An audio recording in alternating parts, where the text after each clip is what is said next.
अध्याय 8 कार्तिक मास महात्म्य। नारद जी बोले, अब मैं कार्तिक व्रत के उद्यापन का वर्णन करता हूँ, जो सभी पापों का नाश करने वाला है।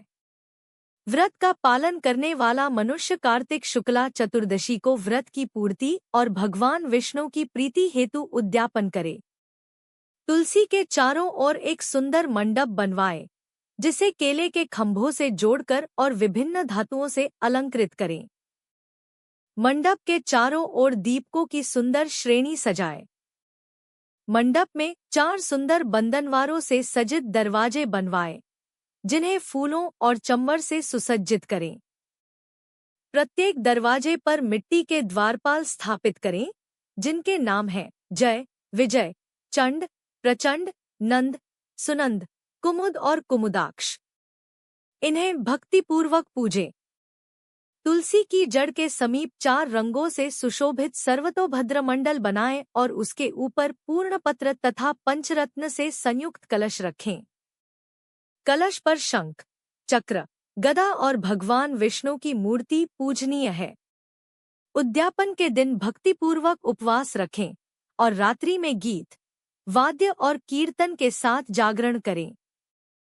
जो भगवान विष्णु के लिए जागरण कर भगवत संबंधी पदों का गान करते हैं, वे सैकड़ों जन्मों के पापों से मुक्त हो जाते हैं।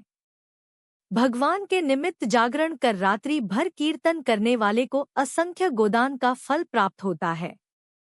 जो भगवान की मूर्ति के सामने नृत्यगान करते हैं, उनके अनेक जन्मों के पाप नष्ट हो जाते हैं। जो कीर्तन के माध्यम से भगवत भक्तों को प्रसन्न करते हैं और भक्ति से जागरण करते हैं, उन्हें करोड़ों तीर्थ करने का फल मिलता है। पूर्णिमा को एक 7 पत्नीक ब्राह्मण को निमंत्रित करें। प्रातःकाल स्नान और देव पूजन के पश्चात वेदी पर अग्नि की स्थापना कर तिल और खीर की आहुति दें। होम की विधि पूर्ण करके ब्राह्मणों का पूजन करें और उन्हें यथाशक्ति दक्षिणा दें। इसके बाद उनसे प्रार्थना करें, आप सभी की कृपा से भगवान मुझ पर सदैव प्रसन्न रहें।